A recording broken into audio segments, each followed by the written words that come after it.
at 4 o'clock. Were you here? So you liked it so much you came back, right? Yeah. Well, the guy that sat in the middle knew, he knew a little bit about what he was talking about, but we wanted to reach out and bring some new blood on the stage too. So my name's Congilio. I'm your aux demo guy.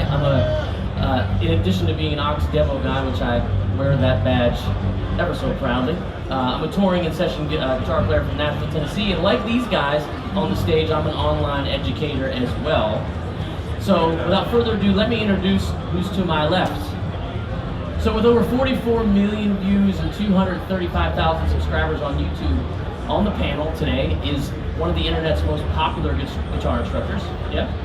Over 800 video lessons from beginner to advanced players. This panelist has created a guitar-driven business that's attracting players of all varieties, right? He hopes to maybe one day expand his empire to cities all over the country. And he's going to be a fine producer of those courses, which he already is, So you should expect a lot more from the guy to my left, ladies and gentlemen. Papa Stash, Mr. Brett Papa. Yeah.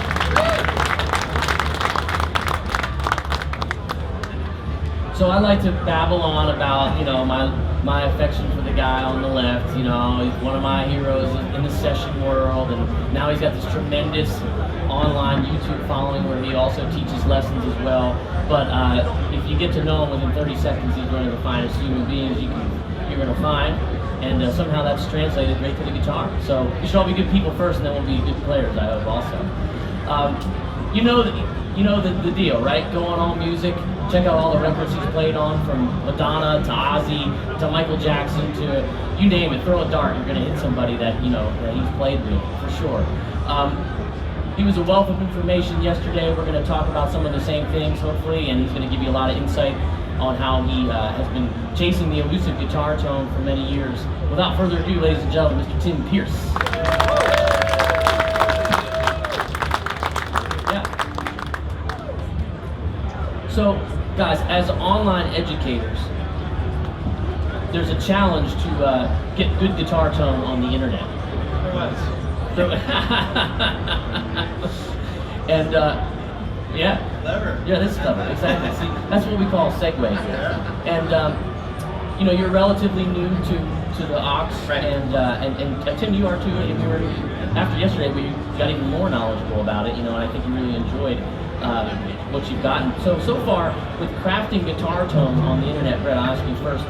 What's been sort of the challenges, and what's been the things that have really helped you, sound like what you want to sound like through a phone or small internet small speakers for your computer? I mean, for a while it was just like I'm stuck on my room, and I was like, okay, let's hope this works. But like as we started interviewing Tim and getting other people, it starts to get tricky because you get amps. Right. Like a bunch of people in the room. So for years it was just kind of like a shot in the dark. Like, well, I hope this works. Right. But now, when I started messing with the aux, I couldn't believe just how good it sounded, right? Yeah. It's like one of those things where, I turn it on, I'm like, wow, it still sounds like my amp. But then I got into like the preset section, I was just like, oh my god, because as an educator, right, you can immediately, like, if I want to teach Hendrix something, there's Hendrix patches in there. I hear a Van Halen or whatever. Yeah, and I'll kind of chime in a little bit later about how special kind of those rig settings are within aux. And Tim, you've done videos on guitar tone and what you do on a daily basis. So when you started the whole online business, what challenges did you face, and what really helped you? I take the real tone for my studio because I'm set up. I have a blast room downstairs with mics. Right. The real tone for my studio goes straight to Pro Tools, and that goes straight to YouTube after that. Yeah. The aux, the great thing about the aux is it gives you the amp tone, but with any mic sound, there's always a little bit of distance. Sure. And a little bit of space. The aux puts it right here. And then the room sounds are so good that you can control how much, you can bring it right here. And that's what's modern. I mean, on YouTube or on any digital delivery system now, it's going to sound more modern if it's right up here in your face. So the aux does that with your amp. And then what's brilliant about the actual room sounds is then you can choose how far away you want to bring it with the room sounds. So I hope the analogy of it being in your face is good enough, because that's how it feels to me. Sure. The one thing about YouTube is that, or any digital delivery end user medium, consumer medium, For guitar, the top end can get mashy. Yeah. And you guys have really worked with that and made sure that this doesn't do that. But even that being said, after my ears are not the newest ears in the world, so I like to crank up the top end because some of my top end has gone away. Right. The thing I really try and work on is making sure, and this is for everybody too, the top end is never ashy or pixelated or granular. You want to make sure when you tweak your amp with the aux, that you watch the top end and you bring it back to what I call the sweet spot. Right. So, Tim, you're going to be playing a relatively dry, less roomy sound right now. Right. Okay? So, if you wouldn't mind just giving me a little bit of something. And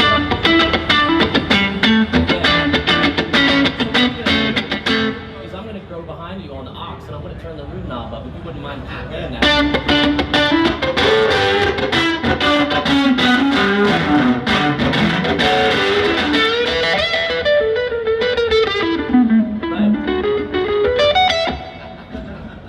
Worth the price of admission already, right? Yeah. It feels so good to have the room. Yeah, there's that cushiness that really happens. Yeah. And one of the things I talk about on my demo, first of all, I've had a lot of people come up to me during my morning demos that said, oh, I didn't know aux could do that. That's really a game changer because it brings in that more lively feel. And it's not a plug-in either. It's actually what the folks at UA did was they actually modeled the room that the cabinet was in at the time. And I can go through that a little bit here as we go too, just to kind of get a visual on it. So let's hear you rock with a little room sound and a little non-room sound.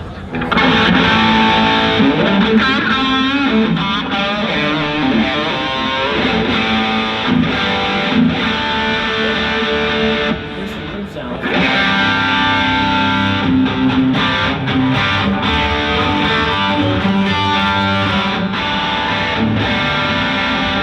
So what I notice is like you get that low, you get that sort of great low end bump from it, and that's just like, you know, somebody holding you while you're playing your guitar parts, right?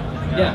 So was that one of the things that kind of knocked you out when you started playing this? You know, what's funny is when I started, you know, I saw this first screen that everybody sees. I'm like, oh, right. You can pick mics and you can do all this other stuff, but I'm like, oh, how do you turn on the delay? And then I was trying to figure out how to work it, and I'm like, oh my god, there's presets. Yeah, me too. Right. Same thing. Yeah, and it was just like, Who cares? Just use presets. and I just started going, there's like a comfort, all these presets, and Yeah. I couldn't believe how good they were. But the great thing is that I don't know anything about digital studio. You guys are used to that environment, but for me, that stuff's a struggle.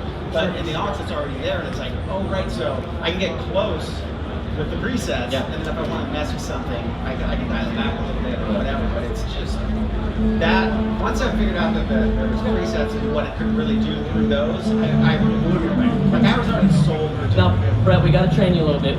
At Universal Audio, they call them rigs, not presets. And we're going to take a look here if we'll have our iPad go up on the screen here. My minions in the back will do that for me. There's a video switcher somewhere that somebody's using. Here we go. Wait, that's me picking a. Here we go. Okay. So what Brett is playing through, we're going to find our aux. This is really actually a good demo because what we're doing is we're actually connecting our aux to our amplifier. Okay. Come on now. And what you're going to do is, we had it right. Oh, this is classic, right? Yeah. As the folks at UA are going, no, turn it off now. Like, you gotta just, you gotta roll with it. So what we're gonna do is we're gonna go to my amplifier, and we're gonna find it. I've been doing this all day, so it does work. There we go. Hey! Yeah. I know when it clicks twice, it's gonna work. That's right. So here's what these guys were really getting so jazzed about, was that not only were we able to just go and grab a knob on aux that gives us more room sound, we're actually able to make a lot of adjustments, like soloing it, so it sounds distant. It's really fun. I can select different microphones, a ribbon pair if I want, so now it's a lot darker. I can hear that behind the speaker. I could do a mono condenser if I want. And then when I bring that into my overall tone,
So we were doing that a little bit yesterday, and one of the things that we talked about was how when you have these multiple, we're essentially producing a little jam here, right? And we all have different guitars. We have a humbucker, we have single coils, P90s, and they're all kind of layering over top of each other. And one of the things that Tim really jumped on was how when he's doing sessions, he's talking about not just layering parts, but actual frequencies are getting layered too, which I thought was really cool. And you and I have had a conversation where, since your life as an educator is a little bit different, you were like, I just want to sit up here next to Tim and learn about that.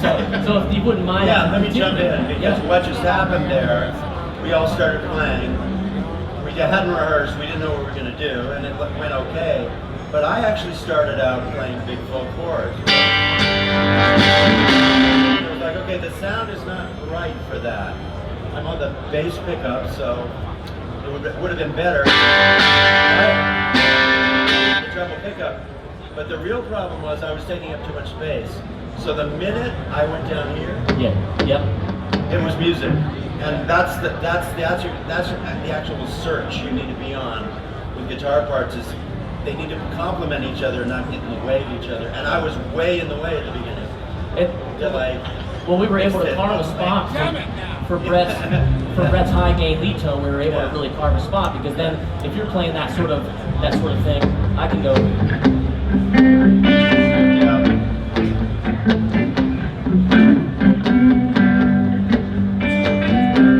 So if you're going to play your little high gain solo.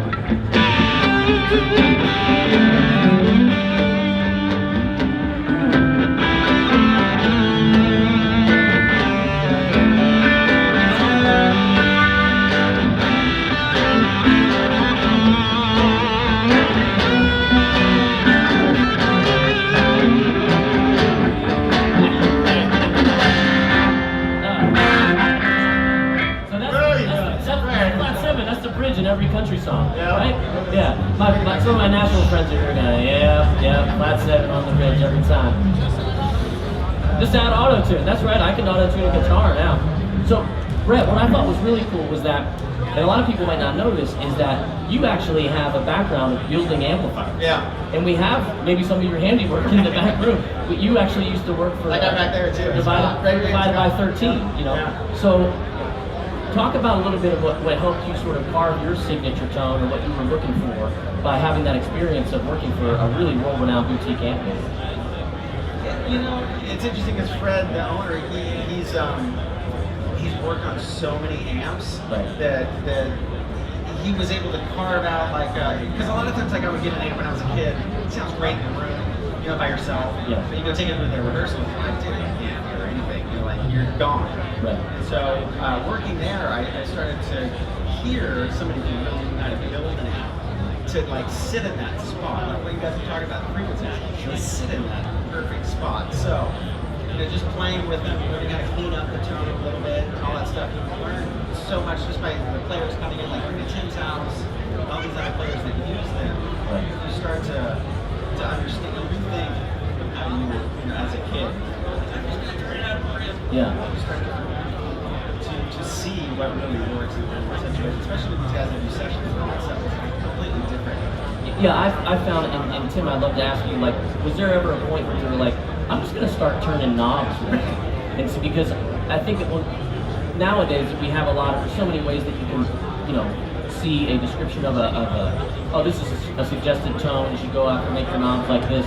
But like, as I've been playing more and more, I've been kind of breaking the rules a little bit and just trying to push the amp more, or get something out of it that maybe I was just using it as a clean pedal platform, because that's so popular now. It's like, it's a great clean pedal platform. Right. Well, that's a necessity in a lot of ways, but what we're trying to do here is really talk about how to get the character out of a guitar amplifier. So when was the point when you were really like, I just gotta spin these knobs? Well, I realized at a certain point that the amps I loved the most, I didn't have to negotiate with them. Like, if you turn on an amp and you have to go like this a lot, you probably bought the wrong amp. Right. So a lot of the amps I love, I'll look over and they're all kind of set at 5, every knob, and it's like, oh, that's the sound. I don't really need to change it a lot. I also go for cleaner sounds these days. Higher gain stuff, I love getting it with pedals because it sounds more like the 60s or 70s to me. which is where my DNA is as a guitar player. So I like lower gain sounds, and it's true. I mean, some of these guys like that we know, like John right there. Oh yeah. He'll know that like if you can take an overdrive pedal junction, you can take an overdrive, and you might just turn it on up to 1 or 2. And your temptation is to turn it to 5 or 7 because you got all that gain there. You own it, you bought it. And it has all that in it. But it really sounds best if you just barely open it.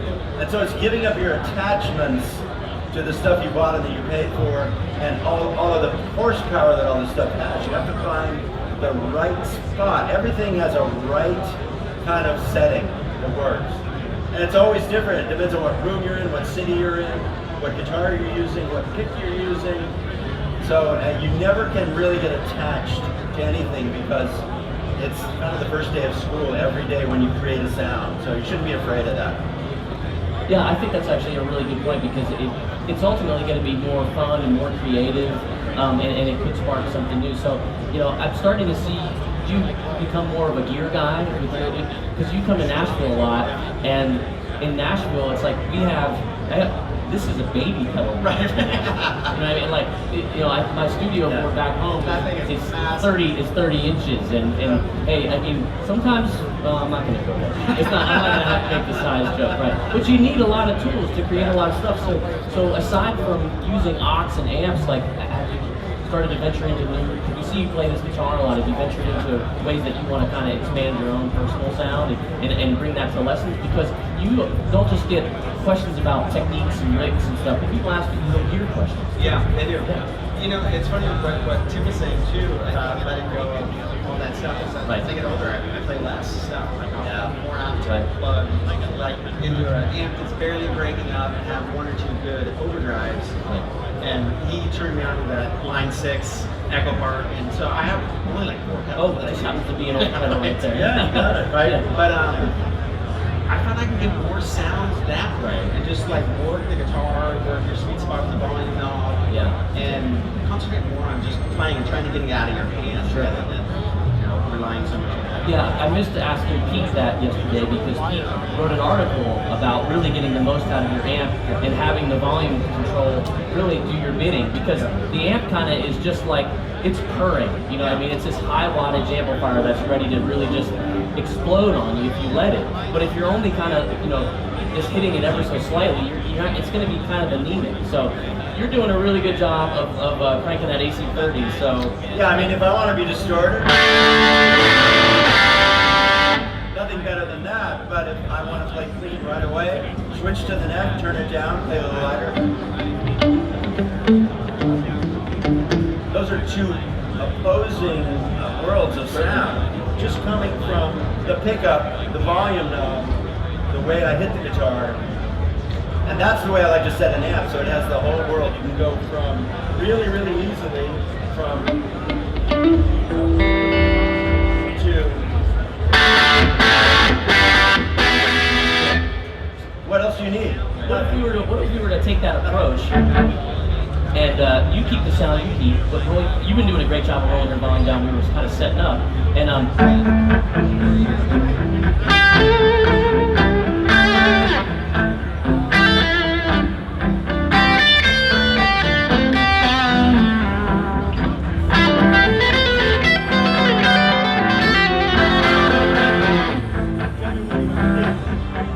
let's do like an A minor.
actually change my channel. We'll see what happens here.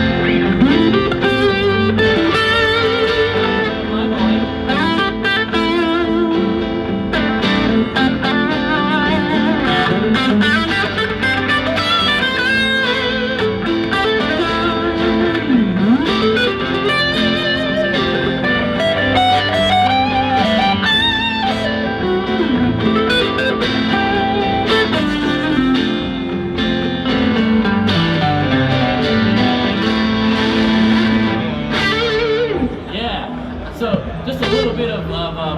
Volume knob work, that's really all you have to do, right? I mean, that's all it comes down to. Yeah, 1 amp and a volume knob. Yeah, awesome.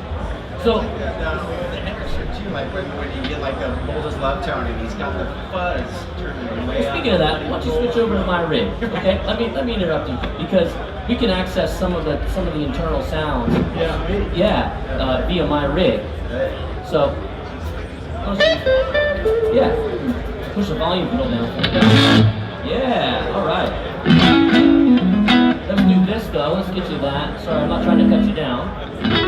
Just set you up because Brett has been communicating with me quite a lot about some of these tones, and you really liked that one. It's probably the what you guys Mary type sound. They're all great. Yeah. I'm jealous.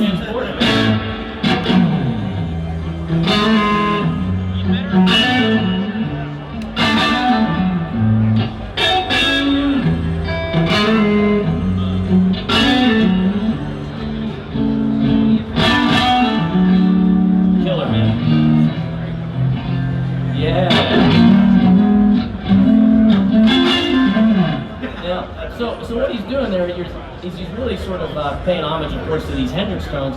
And if you look, you can see that the sound has really been nailed. It's a 412 cabinet, greenback style, 25 watt speakers. You know, what's really interesting is we often think guitar tone is a 57 and a ribbon mic, but you know, in this instance, it's a ribbon mic and a U67, which is a vocal mic. Now, that actually yields a much different result for us than we would think of with a dynamic microphone. And again, everybody that comes up here and plays it, whether they're more of what you consider a pro guitar player or a consumer or a hobbyist, the number one thing they're really interested in with aux is that room sound. And if you think, look at here, the room sound channel is really cranked. There's some plate reverb going on.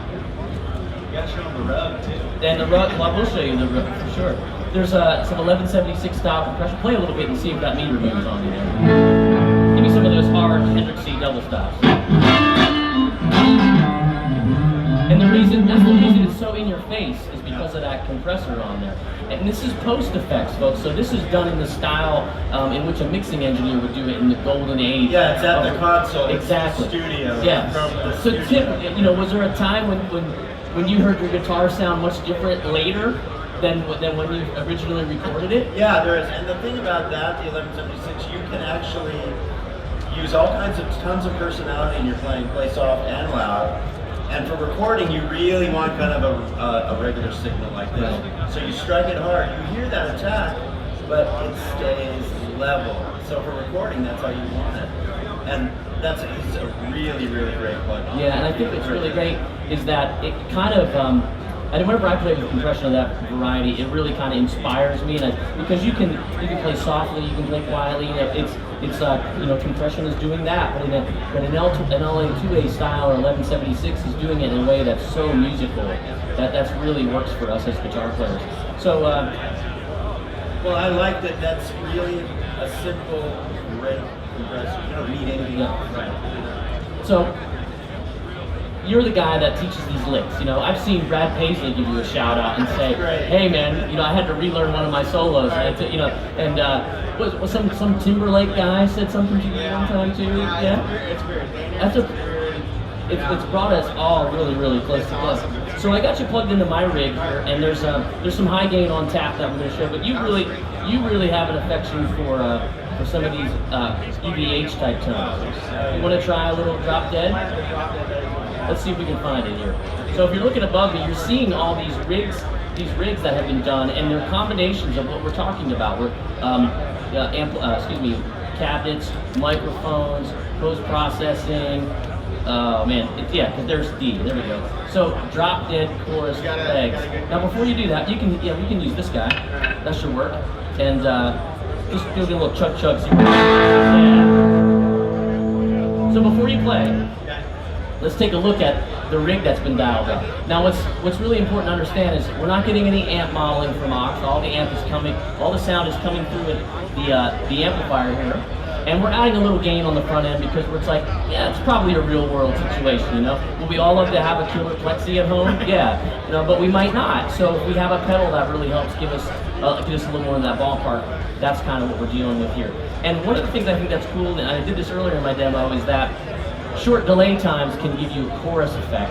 And that's kind of what we're gonna add to this sound. And you're gonna notice that there's a healthy dose of room sound as well. Everything's right down the middle. And I'm going to talk about a couple other things, but you'll notice that it's a 57 and a 414 style condenser, and it's going to give you a little bit more sort of cushier bottom end. Yeah. Let's see what you got. Yeah, love this pack.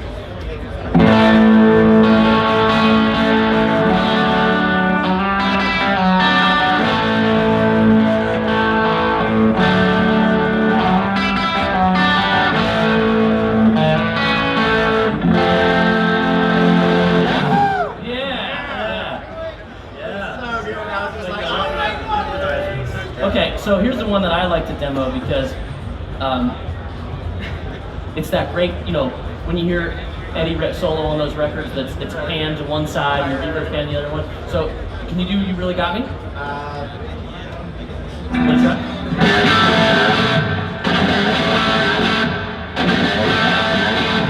So if you're getting that stereo image right there, right in front, you can really hear the guitars on one side, that verbs on the other. We can pull up the plate reverb and we can see that it's panned quite far right too on that balance control up there. Yeah. Yeah. So I said, Brett, I need you, man. I was just talking to my friend. There's a guy from Nashville. He's here somewhere. His name's Sean Tubbs. You know, he's kind of a decent guitar player, right? He's actually a big fan of aux, and we were talking, and I said, man, I'm finally getting to a place where I have enough work where I don't have to learn songs every week for a different gig and then forget them. So it's like, I learn all those songs, you learn all the classics. So it's like, I need to go back to that. It's a lot more fun. The trick is remembering. Oh my God, exactly. like 5 songs out of the 800 on top. So we got about 15 minutes or so, and we talked a lot about tone and what aux has to offer, and you know, Tim he's here, folks. You know what I mean? We can kind of fire anything the way we want at him. So, you know, why not? You know, you got a question, Yeah, Tim Pierce is here. Ask him a question. What do you got? Don't be shy. Okay, there's some really, really great amp switchers available. The one I use is called the Congilio. It's made in Spain. Oh, okay. No, that's fine. No. Yeah, it's fine. Yeah. This is open. Yeah. The other one's called an amp beat that people use. It's a little more expensive, I think. But the one I use is called the Congilio. It's made in Spain. There are others. You can make your own with a patch bay. But the idea is you have all the heads sitting there. You have a cable that goes to the speaker. And I just bring that interface to the front so I don't have to go around the back. It's all about ergonomics when you're Yeah, okay, so I think I have it set up that way, actually. You can see it, yeah. Awesome. Yeah. Why don't you, let's show how to get a sound. Like, see, Okay, yeah. What So you're playing sound-wise, like how would you develop a sound? Somebody. Okay, let's but don't I need to be on Why don't you plug into this rig since it's hooked up, or you guys can trade guitars, whatever you want. We're all family. I like your guitar. Yeah. Okay, so let's imagine playing that AC30 or this American style 2-rock through something crazy, maybe like a 110 cabinet. All right. Great. How's it through 112? Let's try that. We can find and choose a 112. I like sort of an American style 112. The low end got bigger because it's a big speaker now. Absolutely, you hear that? Yeah. Right. Let's try maybe what a 210 sounds like. This is gonna be a lot different.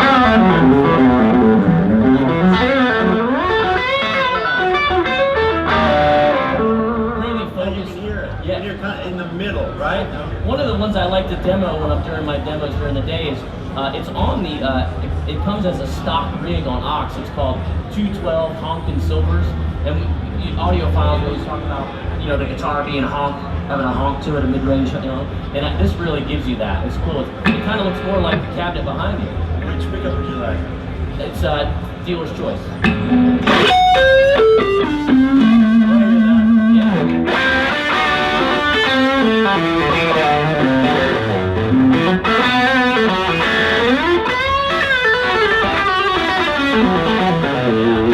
Okay, so let's say now that we want maybe a little bit more punchy, direct sound. Maybe we'll change the microphone. That 57. Give us a little bit more direct toward the tone. Yeah.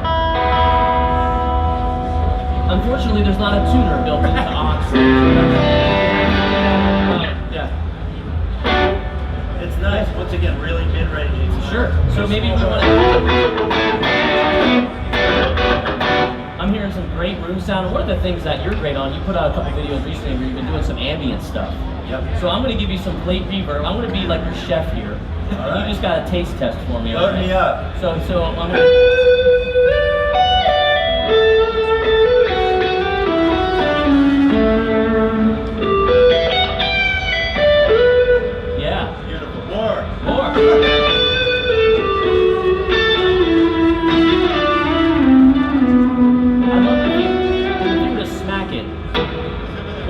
More pre-delay, see what happens. Yeah, so it kind of comes after the guitar sound.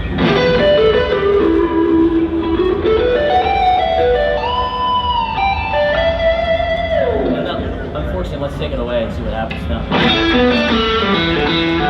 You see what it does? You play to the actual sound. So that's something to remember. If you create a sound, it will lead your playing into a particular style.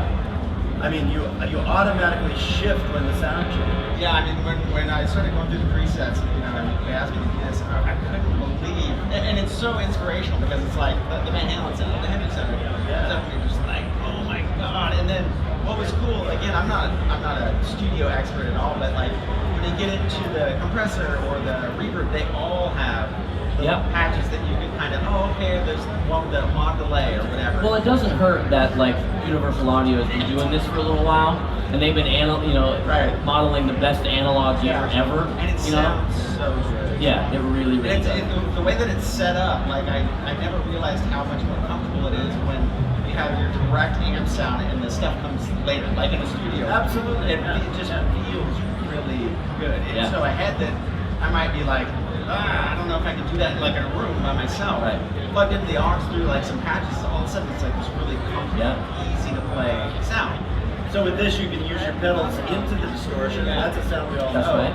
But the sound where the distortion is not affected by the pedals in any way, and it comes after the microphone. That's where it gets. That's where the really magic is, because that can all affect the input stage of the amplifier. So if you start sending more time-based effects and all that stuff into that, particularly delays, it sounds so much better. Exactly. Yeah. I mean, you're building a cake of guitar tone. Essentially, you want to put this beautiful icing on it. So Tim's already got a great sound. He swapped instruments with Brett. Yeah. You have a foreign guitar now. Okay. Let's see if it's as easy. Yeah.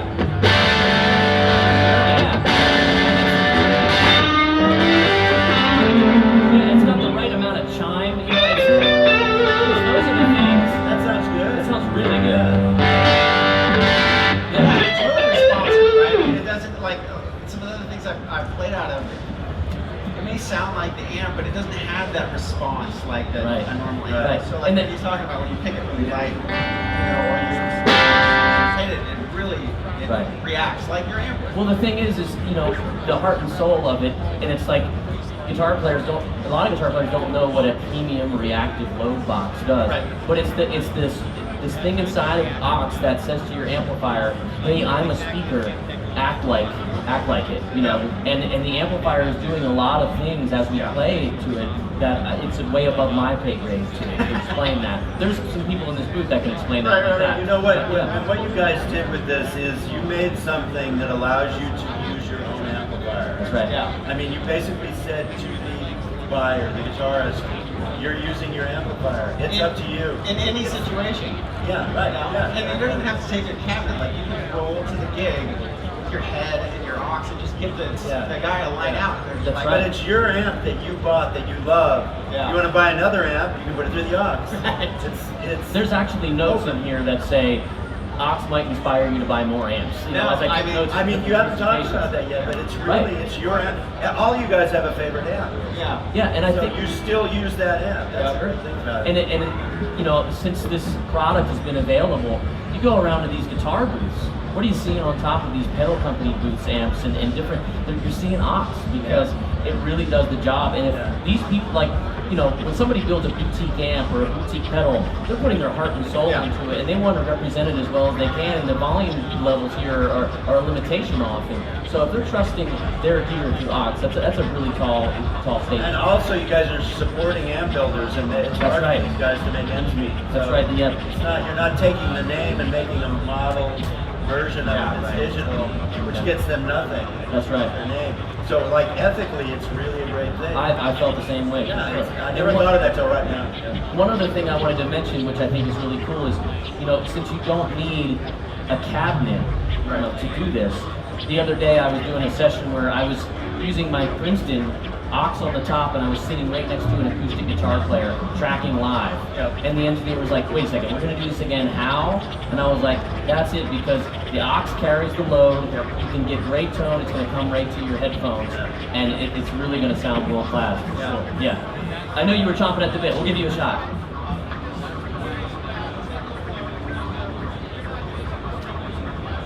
That's right, we're not. Yeah.